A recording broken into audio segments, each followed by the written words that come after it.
So today we will be talking about the partition of British India.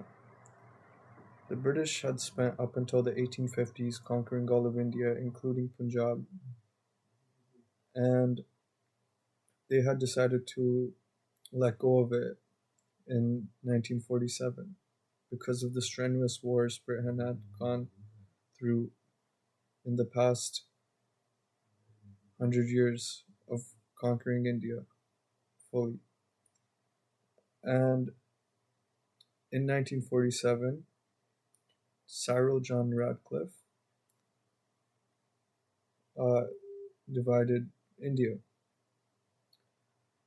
Now, India is a country with the northern part being the Himalayas, and it has plains all across it. There are two major river deltas: the Yamuna Ganges River Delta that exits through Bengal, and the Indus River Delta that starts in Punjab plains and exits through the Sindh area of Pakistan. Now, Cyril John Radcliffe divided these areas by water.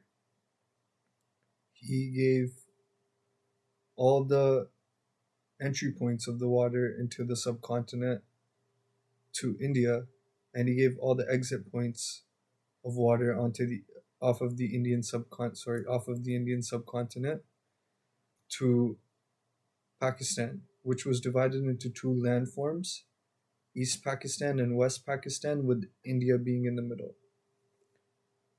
Now, this was a huge challenge for the people. It was easy for Radcliffe to draw up the lines, and power hungry politicians like Nehru, Gandhi, and I forgot the Pakistani one's name. Sorry, his intentions, right? So they enforced this, and millions of people had to migrate across two state lines: the Bengal state lines in the east of India, east corner of India, and the Punjab state lines in the northwest corner of India.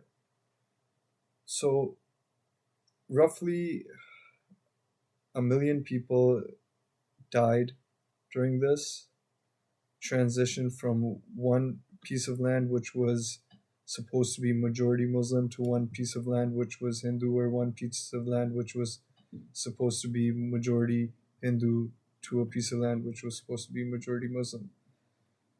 So, in this, from my personal experience, I know when people had lands in Pakistan, they were given up to half the land in India.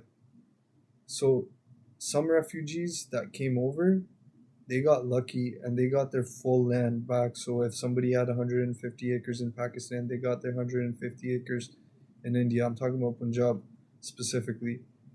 But for uh,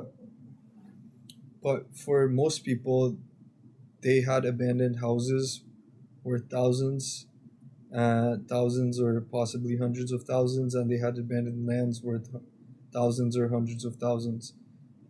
Uh, you you gotta know that most of the land in Pakistan was forested. So the British government before this had started the Satluj Valley project, where they had started relocating Punjabi citizens over to the Pakistan area through and through through various methods. And to do this, they had built irrigation canals along this Satluj River Valley. It used to be a valley before the Bakra Gorge got filled up, but that's another topic, right? So yeah, they basically started migrating people there, and now all these people had to face a problem where they had to shift their lands back. So the ethnic diversity of Punjab was mostly in the east part of Punjab. And Muslims were living in the east part of Punjab. They had to go to Pakistan, and most of the people that had migrated on the new scheme, where they would give you some land or whatever for for basically right immigrating to the more rural part of Punjab, they had to come back to this part. So, according to historians, a lot of rape went down, a lot of torture, a lot of killings, a lot of injustice went down, and yeah, basically India was basically just divided based on two river valleys, right? But the consequences of dividing those, I meant to say river deltas. Sorry, India was divided based on two river deltas. So the consequences of those were very severe for the Indian public, and the British kind of just left left and created a bloodbath, and that's my opinion on it. If anyone has a different opinion, I don't know. I did like 3 years of research on Punjab history mainly, so yeah.